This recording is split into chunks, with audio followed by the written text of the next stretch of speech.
going forward, I think if you're not innovating or doing something unique, you're not going to survive. Welcome to GOA State of the Second podcast. My name is John, and today we're joined with Cameron from PSA. We tried to get Jamin, but... Damn, bro, you're going to do me like that right off the stop? Damn, no, dude. We love Cameron. No, we appreciate you bringing on, brother. Course, so go ahead, let the people know who you are. Yeah, so my name's Cameron. I've been with Palmetto State Armory for going on 9 years now. I started there as a compliance manager in manufacturing, and I worked my way up. I was doing compliance for a while, and then I did our corporate compliance type role where I was over all of our FFLs. And so, we have, I think, like something stupid, like 35 different FFLs in the company now, right? Because between all of our locations that we have. But I did compliance for a while, and then I moved on from compliance and did quality control for 2 years. And then after doing quality control for 2 years, I worked my way up into manufacturing manager. So I was kind of like the plant manager over our manufacturing facility.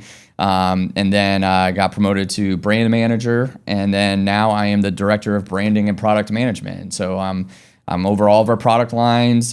We do the product requirements, business cases. We're seeing what's going on out in the market, trying to see what we need to work on, work a long time with our engineers and hang out with those guys and work with them. And then I also am over our branding. So I'm over our content. I do our social media. I kind of have my hands in a lot of everything. He's kind of a famous dude, all right? We're going to be honest. Listen, we see him all the time on the PSA Instagram. He's a famous dude. Well, I appreciate the kind words. Well, part of that being the brand manager, you have sponsored the podcast this year.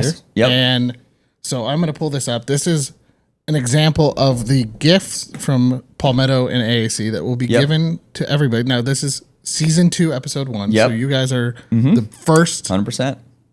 People on, and I appreciate this. This is huge. Yeah, no problem. I mean, we, obviously we're a big supporter of GOA, man. I mean, we do a lot together. We love the State of the Second. We all listen to it. Everyone talks about it. So, it was the least we can do. We love being able to support you guys. We do a lot of stuff for you, and we, we do a lot of shows together, and we got the good relationship there. So it was the least we can do, man. We're excited to be a part of it this year. Well, I'm glad that you chose to stick with us after crazy people yelled at you at goals, but we're good. Listen, that was the only show I've ever been to that we've ever had any issues. And of course, it was the GOA show. Of course. Listen, it was only for like 5 minutes. 5 minutes? Okay, we got to take it care of. Yeah. No, but you guys were fantastic. Thank you again for being at goals. We had Jamin on the industry, technology, and innovation panel. You were running around like a crazy person. It was a fantastic show, and we appreciate the support and what you guys do. A lot of people may not know that PSA has sued a lot and has sued with us on a ton of things. And I couldn't be more excited to have you guys as a sponsor of the podcast, and our partnership just continue to grow. They also offer a donation to us at checkout. So Roundup, you guys have been one of the largest supporters of us, and I can't thank you enough. Yeah, of course, man. I mean, we see you guys put your money where your mouth is, right? And the least we can do is, be there to support you guys, right? And that's why we're trying to be with you guys on the forefront of going back and getting our rights back, man. I mean, that's what it's about, right? So it's good to be a part of GOA on that front. Yeah, and we got this cool. This is cool. Yeah. I'm excited about this. Yeah, man. So I'm going to take this off the table so we can talk, and we're going to go into our first segment, which is rapid fire questions. Well, let's go. Rapid fire questions is brought to you by Blackout Coffee. Check out GOA's No Compromise Roast on our website, as well as Blackout Coffee. Get your caffeine kick from Blackout Coffee. It'll make you scream freedom. Caliber Coffee makes you scream freedom too. I know. I gotta read the ads, brother. So we're gonna go 5 questions.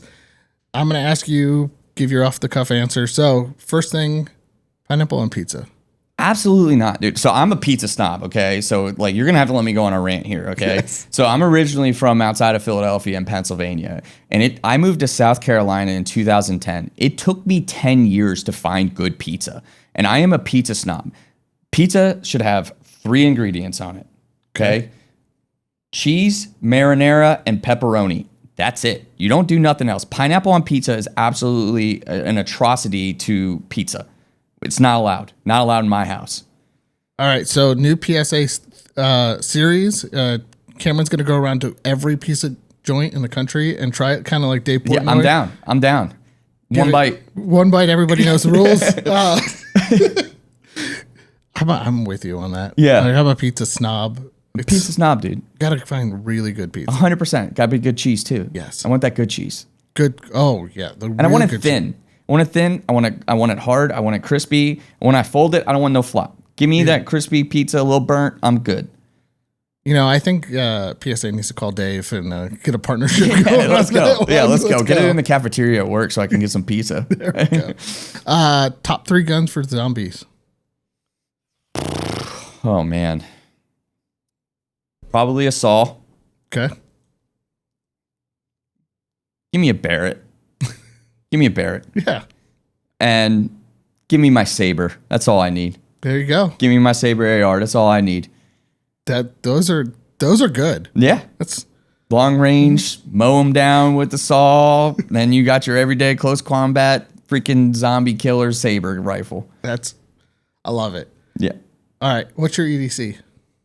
A micro dagger now. Yeah. Yeah. I love the micro dagger, man. I love carrying the micro dagger. It's really, having 15 rounds in that size of a gun is a difference maker, right? We're actually working on like a plus 5 mag extension right now for it too. So you'll have like 20 rounds in a micro gun. Like, what else do you need? And it's not like adding a lot with the plus 5 mag extension. So, but 15 rounds in a micro size gun that's comfortable to wear and you don't have to worry about it. I mean, I wear skinny jeans, bro. So like, I can't be having big guns on me because I wear my jeans tight. Okay. So I need to have a micro size gun on me. Do you not like room for air? No, tight. All right. On that topic, what's your go-to home defense? So, I go back and forth on this, right? So in my closet, I have my 11.5-inch saber.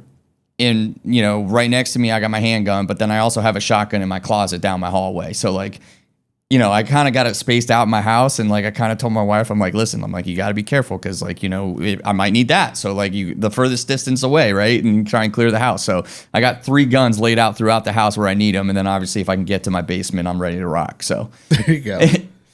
No, I'm with you. I told my wife the same thing. She's like, why? She was doing something the one day. She's like, why is this here? I'm like, you never know. Yeah, you just never know. You just never know. I mean, now we like I have them in different places, like hiding up high, low, wherever I need to, the quickest I can get to it, right? But it's all about getting to my basement. That's like my mission is to get to my basement. Listen, you don't know fear until you hear a weird knock in the middle of the night while on the toilet.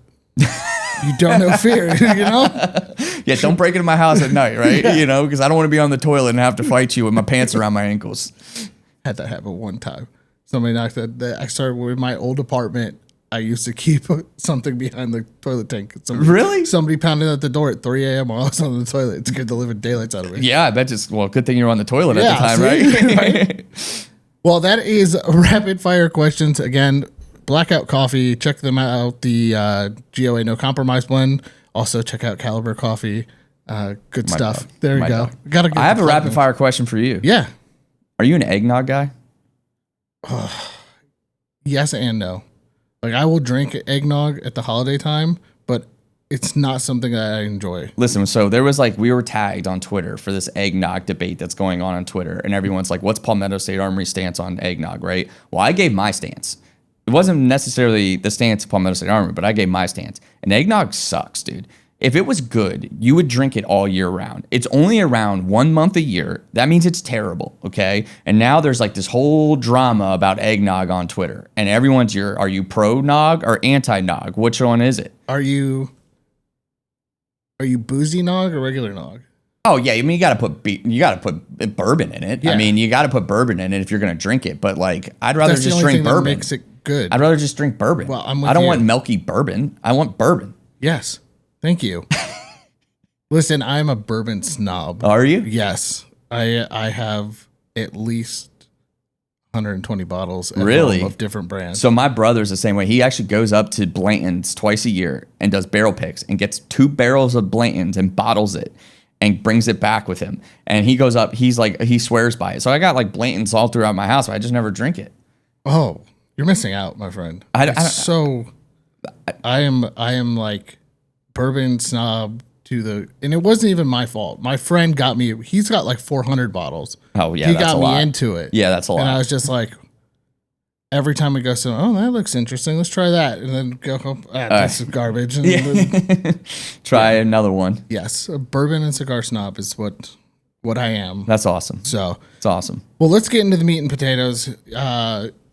You work at PSA. Yep. We know that.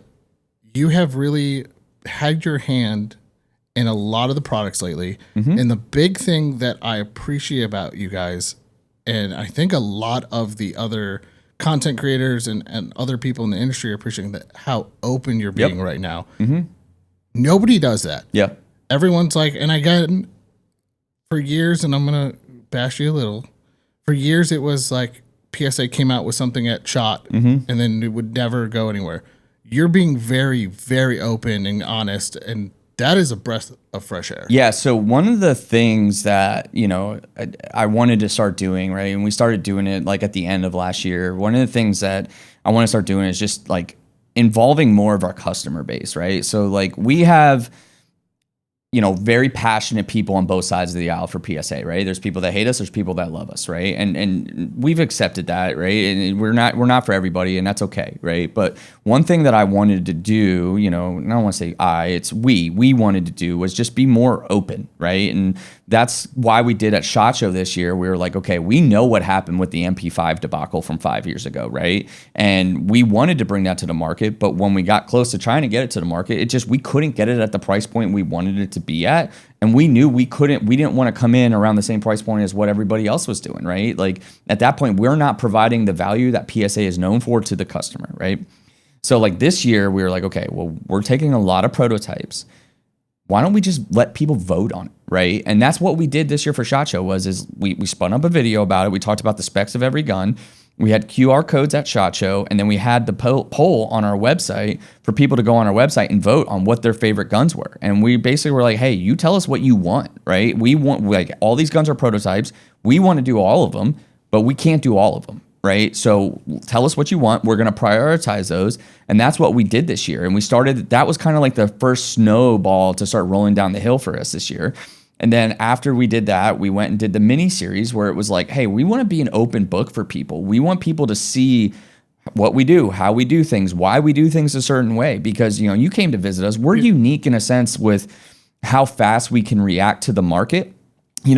Everything's in one building. We make 95% of our guns internally, right? So we can flip a switch. We make everything from the raw forgings all the way to the complete gun, right? So it's like, hey, we need to switch over from AR-15 forgings to 308 forgings because that's what's selling right now, right? Or, it's about to be hunting season, the 308 sales are upticking. Okay, let's flip it over, right? Well, within 2 days, we can increase our quantity of whatever we need to build, get it anodized in-house, and get it right to the floor and start building it, right? And so we wanted to show people how we're set up and how we're unique because we're direct to consumer. We don't have a middleman that we sell to a distribution model and then they disperse it out to whoever. You can come right to our website and buy it from us, right? And so we are just continuously feeding into the open book idea. We do product updates like once or twice a month on some of the guns from SHOT Show or some of the stuff that we've been working on that we've been talking about to keep people engaged, right? We want people to know like real expectations, like, when's this gun coming out? Well, hey, this is the prototype. We changed this. We talked about,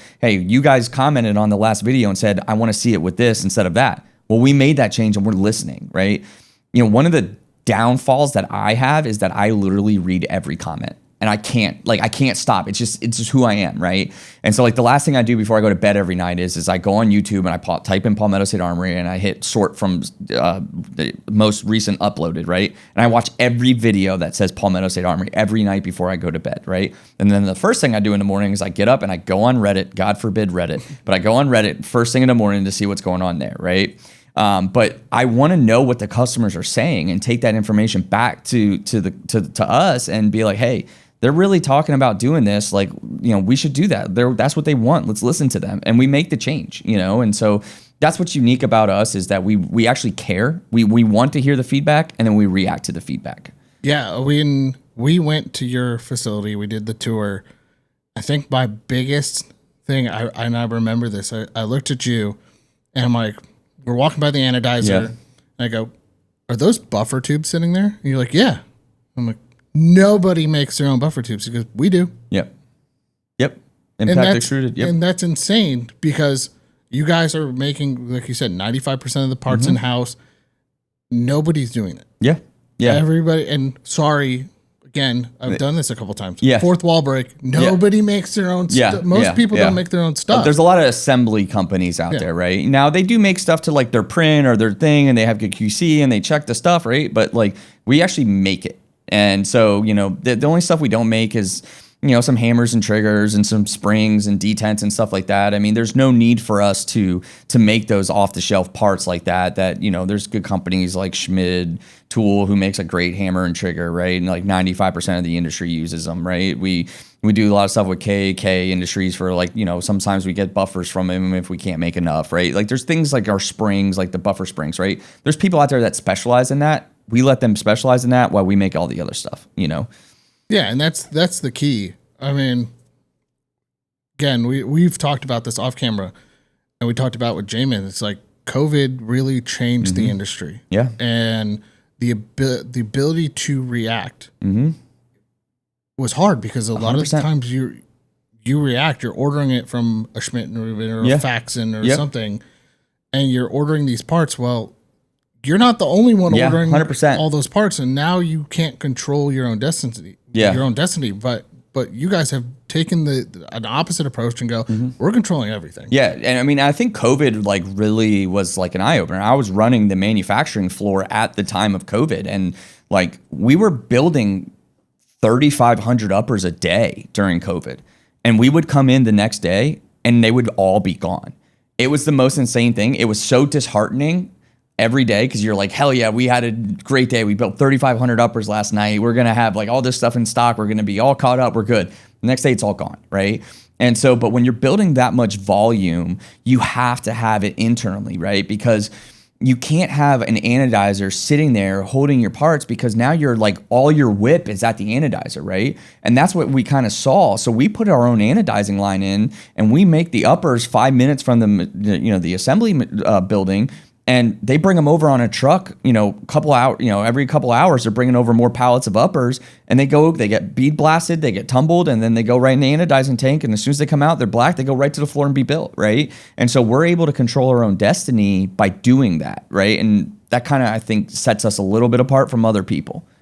Yeah, and that's the key there, is what sets you guys apart. And a lot of people look at it like, well, Palmetto's getting too big for themselves. Yeah. But you're controlling. That's what you have to do as a business. Yeah. You have to vertically integrate and get the parts and control the parts. Yep. Because if you don't, okay, let's just say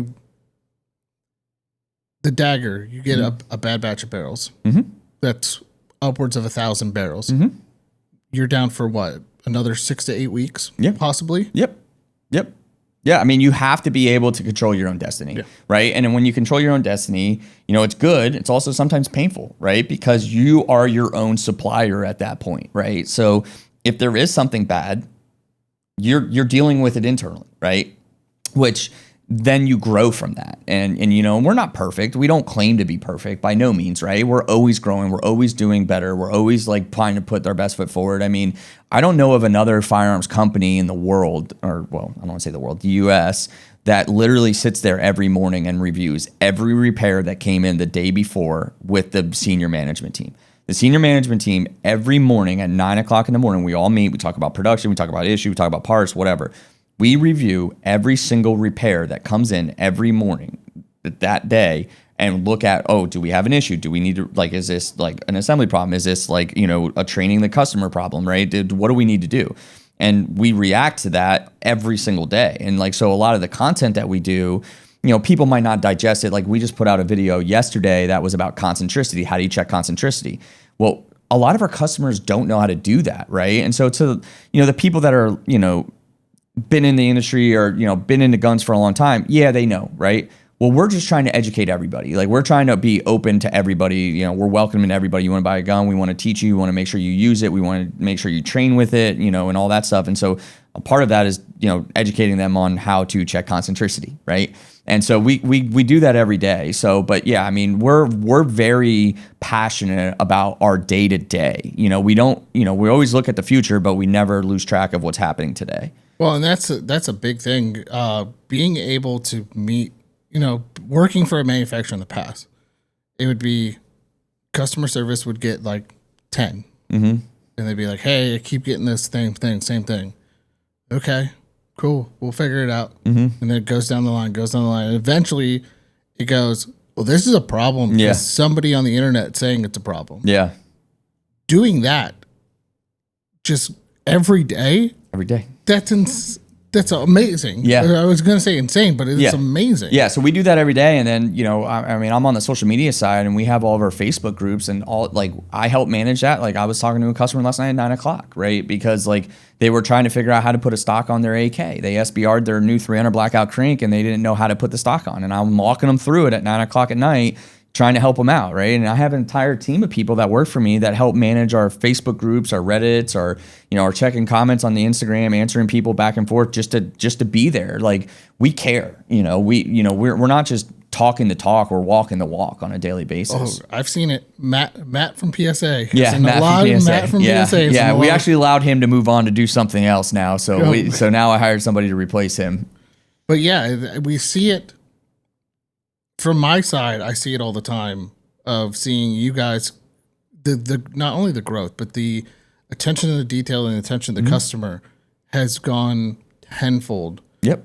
And that's unlike any other company. Nobody wants, everybody likes hamburgers or hot dogs, but nobody wants to see how they're made. Correct.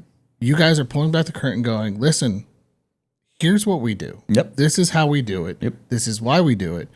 And I think the customer, I know the customers are responding, but I'm hoping that the rest of the industry takes it and goes, hey, quit hiding behind closed doors. If there's something wrong, like the other, this is why I'm really applaud you guys. You're doing all these updates, and the STG44 is a big topic. You came out and you're like, we're gonna be honest, it's just we can't get it to work right now. We're gonna shelve it. Yep.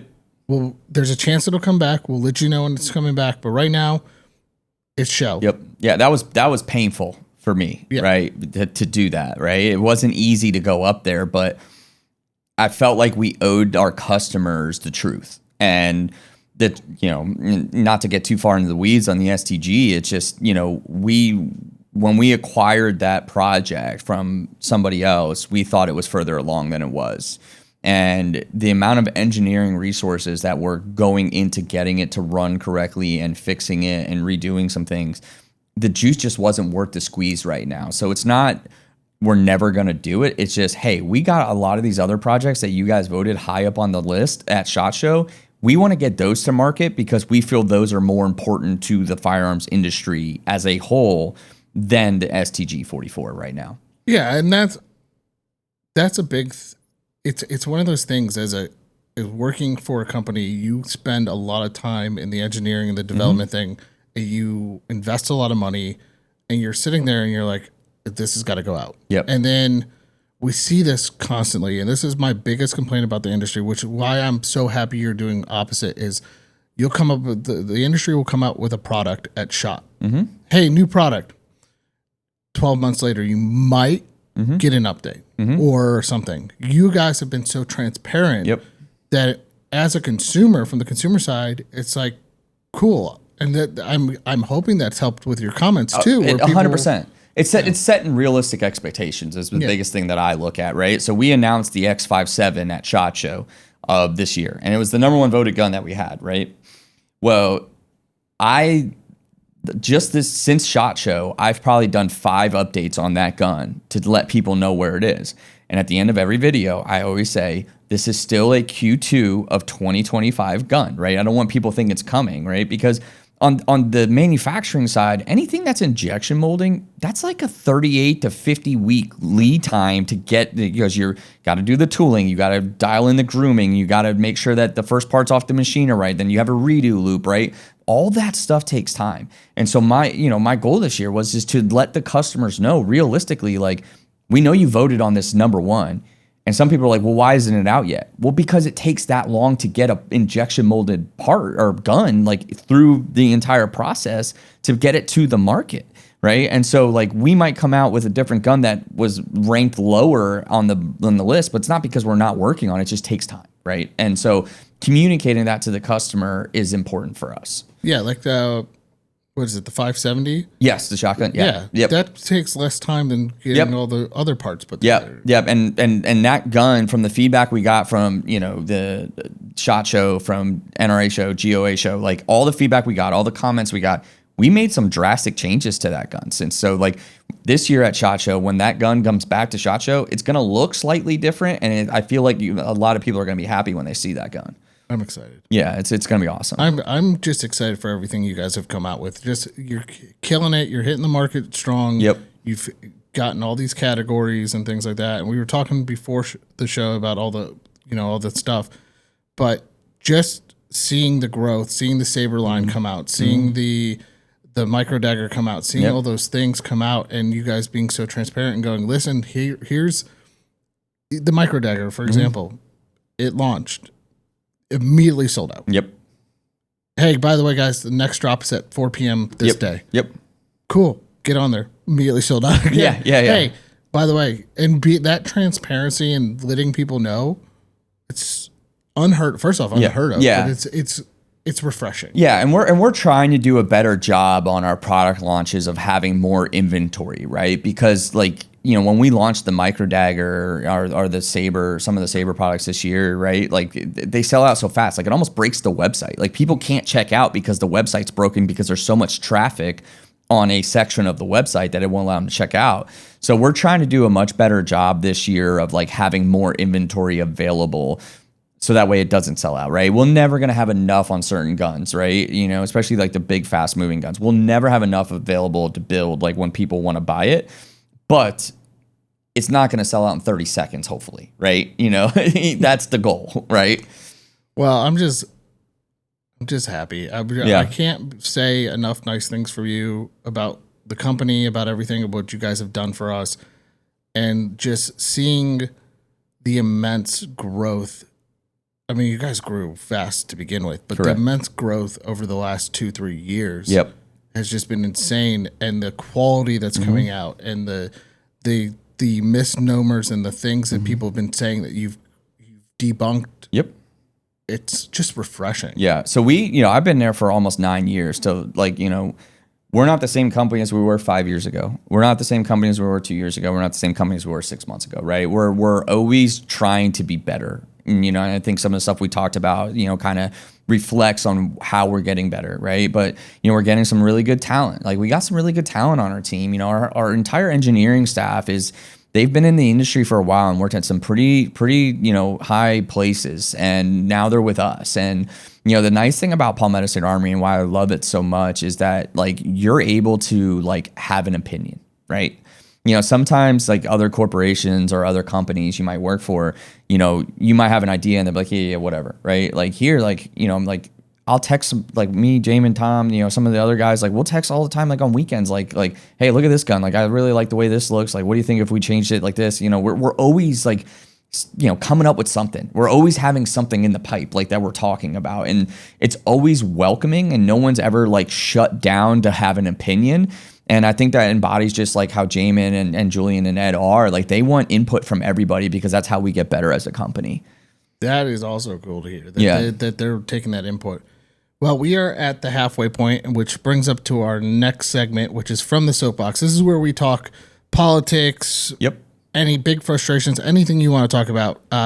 From the Soapbox is brought to you by Patriot Mobile. Use code GOA for 1 month free with Patriot Mobile. It is a pro freedom wireless company using multiple networks as the big carriers have, even to the ability to change what network you're on wherever you're at. So use code GOA at checkout for 1 month free. So From the Soapbox, Cameron, go ahead and what's your spicy take? You're From the Soapbox you want to give up? I mean, I kind of got two. Go for it. No, I mean, I think as the industry goes forward, especially now that, Trump got reelected and, the House and the Senate are all, Republican, I think now more than ever, it's a high tides raise all ship mentality needs to be had in the firearms industry, right? I know in the past there's been some little digs back and forth between other companies and stuff like that, but I think right now, we need to all come together, right? We were talking earlier is now's the time where we make change, like real change with some of these gun laws and some of the regulations that are out there. And, you can't do it if you're divided. And so, I think one thing that we try to focus on, and especially on our side, is that our website is our most powerful thing that we have, right? And it's powerful because we don't only just sell Palmetto State Armory products, we sell everybody's products, right? And we're adding brands every single day. And we want to make our website welcoming to every brand out there, right? If you're in the firearms industry or, you're in the outdoor industry and you got a really cool product and people want it, let us know, hit us up, let's get it on our website, let's move some stuff, right? And so, we used to be known as kind of a clearinghouse for some of our, friends in the industry, hey, I need to move some inventory, and that's how we got the daily deals and all that stuff. Now I think it's more so we're starting to, more people are coming to our website and buying non-PSA products because we just have that big of a variety, right? And so it kind of just goes back to that mindset though of we want to be welcoming. We want people to bring together. We want people to focus on buying firearms and training with them. I don't want people to buy a firearm and put it in their safe. I want people to buy a firearm and I want them to train with it. I want them to know how to use it. I want them to feel comfortable using it, right? And I having the mindset of if somebody doesn't know something, we shouldn't make fun of them. We should help them. We should educate them, right? And that's what our focus is at Palmetto State Armory, especially going into 2025, is we want people to be comfortable and we want people of all types to be welcome into the firearms industry. No matter where you come from, what your color of your skin is, where you're from, whatever, we want you to be welcome into the firearms industry and we want to help you get better and feel comfortable using a firearm because we believe that it's one of the best rights that we have in this country.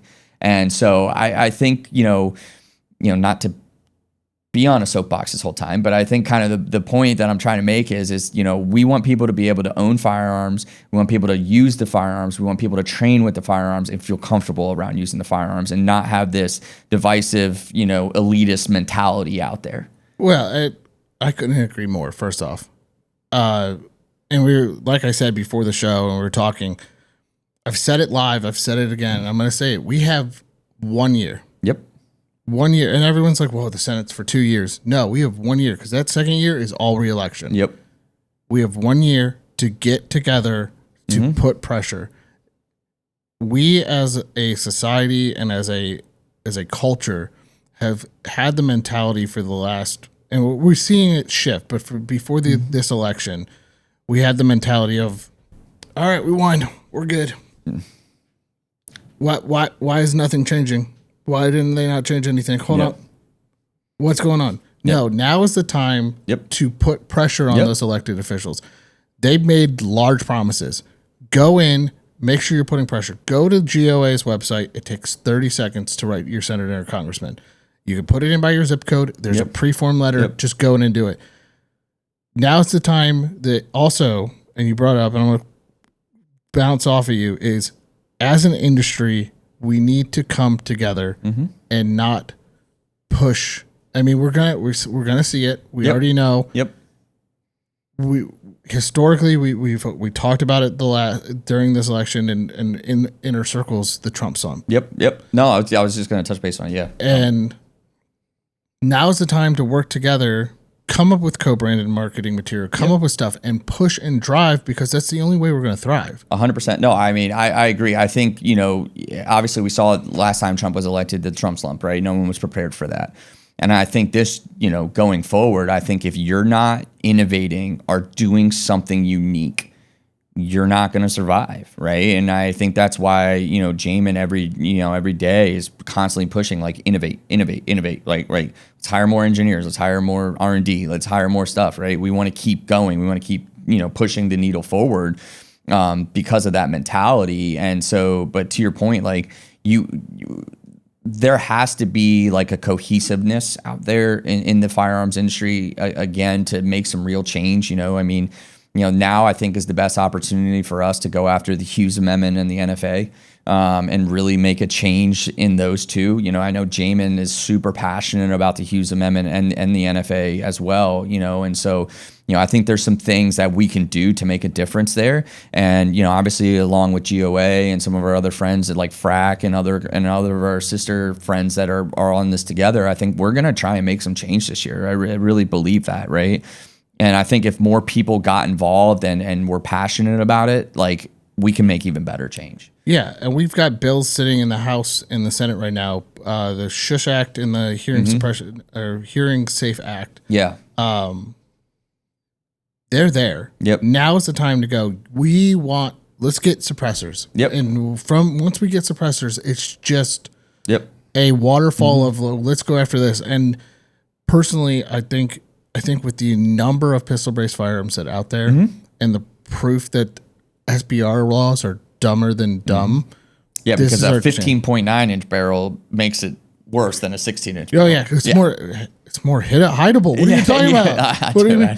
I'm hoping we get I'm hoping we get suppressors off the books, SBRs, SBSs, just keep pushing. I mean, listen, Canada has SBSs. Why can't we? Yeah, no, 100%. I think there's a real chance, and I truly believe this. Obviously the Shush Act and the Hearing Protection Act, that's one thing, but I think there's a real chance that we can make a change where you can at least just get your suppressor over the counter, right? And like, you might still have to do your fingerprints and all that stuff, right? But like, I think that there's a way that we can get where you go in, you do your $200 tax stamp, you do your digital fingerprints, you submit everything, they run the background check immediately, right? They run it right then and there, and you come back approved, everything gets submitted, and you walk out your suppressor. I think that there is a chance for that to happen.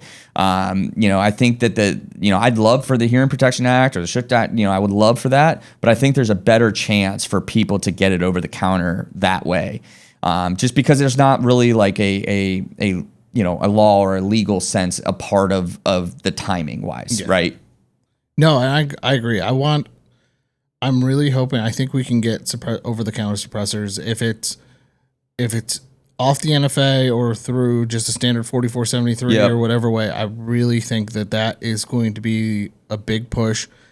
We'll see if we get, and this is coming out in wherever, I believe early February, right before SHOT, within the first inauguration, I believe within the first 100 days, I'm hoping we get national reciprocity. Yeah. That's another big thing. For somebody like myself and you who travel a ton, that is a big 100% thing.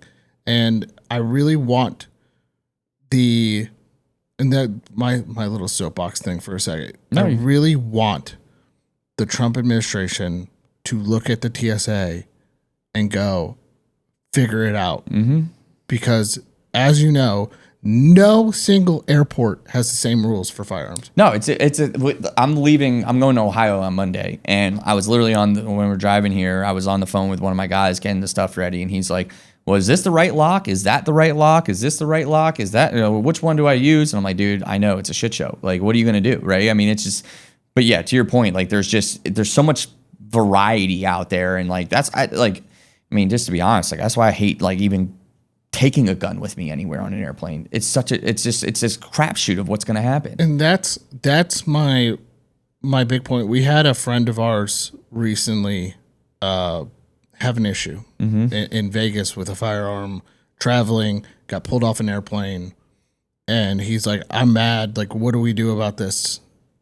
It's the TSA. We can't, they can't touch him. Yeah. There's nothing we can really do. Yep. And he's like, I don't understand. Like their rules and regulations say one thing, but the website says another, and you go, depending on where you go, it's always different. Sometimes they take it back, and you're supposed to be present according to their rules, but no, it's a secure location. We can't have you back there, sir. It's, in my opinion, they're discouraging people from exercising their Second Amendment rights, and you just put it the same way as me. Is it's such a hassle 100% that you become so like it's easier just for me to go roll in and go. I mean, it's like what they're doing in California. Yeah. Right. I mean, essentially with all the laws and regulations they're doing, like, I mean, like they they're doing it so that way you don't want to even have the effort of having to get a gun or ammo, right? Like, which is crazy to even think about. Well, we saw this right before the election, right after the election. Washington has stopped doing background checks, and everything's being held. They're right there. They're not letting you exercise your constitutionally given rights. It's insane that I really hope that with everything we've got that this changes, but it's insane that somebody who's never gone through the process, who's protected every day by somebody with a firearm, can make the rules and changes and just go, no. Yeah. Rules for the little magic wand, right? I know, it's crazy. It's crazy to think about. Now, we've got everything.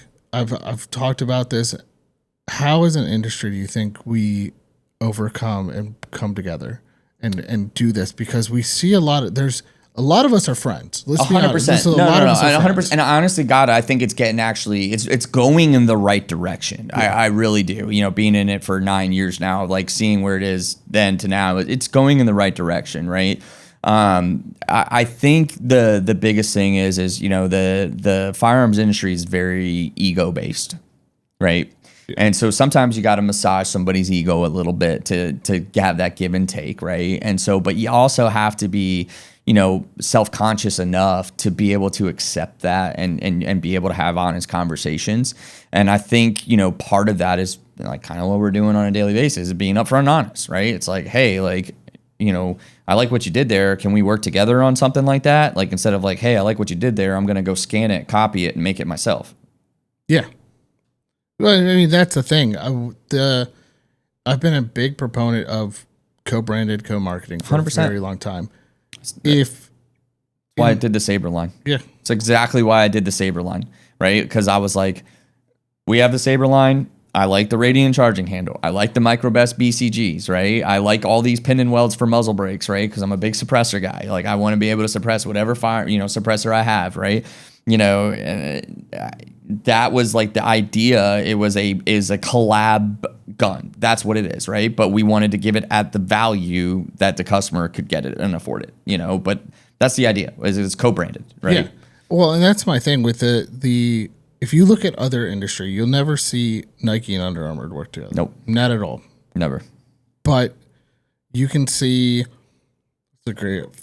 Faxon and Smith & Wesson work together on something, or you guys in Radiant and things like that. Yep. And that's what I like to see, because at the end of the day, we are all fighting for a market share. The pie is big enough. Yep. We can all get a slice of it. Yeah. But if we work together, we're better off at breaking what the Trump slump. Yeah. If we get, you know, we saw...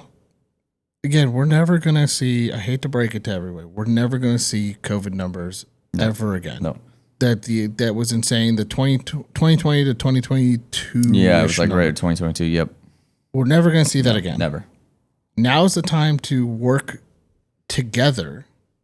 If we want to see those numbers go up, now is the time to work together to build that.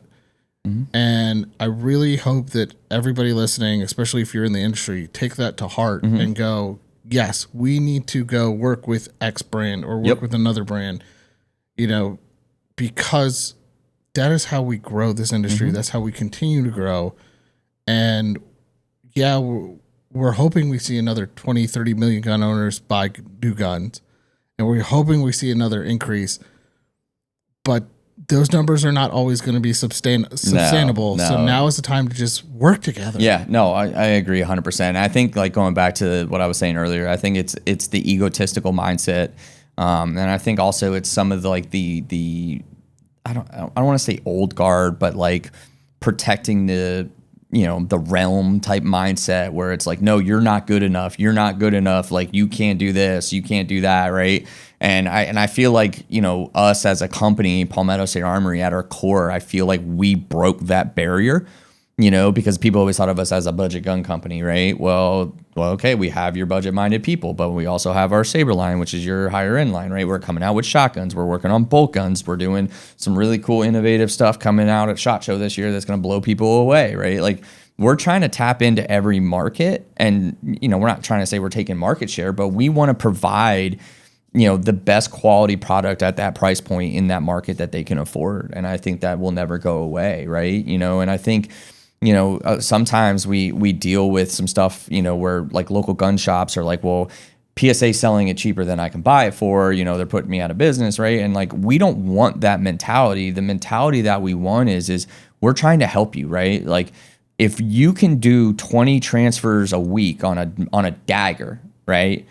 That's cheaper for you to do that than it is for you to buy inventory and hold inventory on your shelf, right? Charge them the transfer fee, sell them some ammo, sell them some accessories, holsters, gear, whatever, right? And you're making more money on that, and you don't have to pay for any of the inventory, right? And so, we're trying to break that stigma where we're like monopolizing that side of things or whatever. We're, more foot traffic into your building is better. Can I take a stab at what I want from you guys? Yeah. I'm going to take a stab, okay? So there's a few things I'm going to ask for. Okay. 2011. Okay. 1911. I know you guys had a line come out, but that was with Rock Island, right? Mm-hmm. Yep. You're a FUD. I am slightly a FUD. You're a FUD at heart. Yeah, Go ahead. at heart. Go ahead. Well, you said bolt guns. I got a little excited. Yeah. I mean, a PSA lever gun would be cool. Something good. Like, I'm trying to think of cool things, but you already have the Jackal. Yep. You have all this cool stuff. So those are what I want. I want a 20. Well, you should come by our booth be the first person at our booth at SHOT Show this year. Ooh. Because, breaking news. Stay tuned. There is probably something that is going to be at SHOT Show this year that is going to blow people away. I'm excited. There's going to be I think this year. So last year we took 23 concept guns. This year we're bringing 16. Oh, you cut them? Yes. Well, because, we're trying to get some of the guns out from last year that voted, right? So we're bringing some of those back, like the ones that were lower voted, we're bringing them back just to see, like, hey, do you guys want this? You do not want this? But then we're bringing 16 new ones to SHOT Show this year. I'm excited. Yes. Every time I walk by the PSA booth, I get a little excited, a little happy. There's so many cool things you guys are doing. Well, I'll leave you with this teaser. Okay, I'm ready. I had to order a 6-foot long glass case for the booth this year that is going to hold one gun. So I'll leave it at that. Oh, if it's what Jamin told me in secret, well, I'm not going to break anything, but if it's, I'm super excited. Maybe it's that. We'll have to talk off air. Okay. But cool. Cameron, go ahead and shout socials where people can find you, all that. Yeah, other fun so Palmetto State Armory official on Instagram, Palmetto State Armory on Facebook, Palmetto Armory on Twitter. My handle's Cameron Tapler on all of them. So make sure you guys check out our YouTube also, Palmetto State Armory YouTube. Make sure you like and subscribe. Yeah, and again, I'll pull this back up. Thank you again for doing this. Appreciate it. This is super exciting. A great partnership between our organization, your company, Yep. And if you haven't noticed yet, but behind there's a dagger that's going to be a permanent staple of the set from now on. I'm really excited to have some PSA stuff around, and we're super excited to just be working with you guys. I can't say enough about what you guys have done. I know. I said it earlier in the show, I'm going to say it again. Guys, PSA does a lot for your rights. You may not know it. They don't really announce or talk about it, but there's a lot going on in the background that PSA does. And Jamin is very strong on the Second Amendment, got gun in everybody's hands. Yep. So go support PSA. Appreciate support companies who support GOA. PSA is one of the largest. You guys are, bar none, one of the biggest supporters of the 2A. I can't say enough nice things about you guys. Appreciate it, man. Thank you. On that note, make sure to like, share, and subscribe. Hit the little bell for notification. Leave a 5-star review on all podcasting hosts, and we will catch you on the next one. And welcome to season 2 of Stay the Second.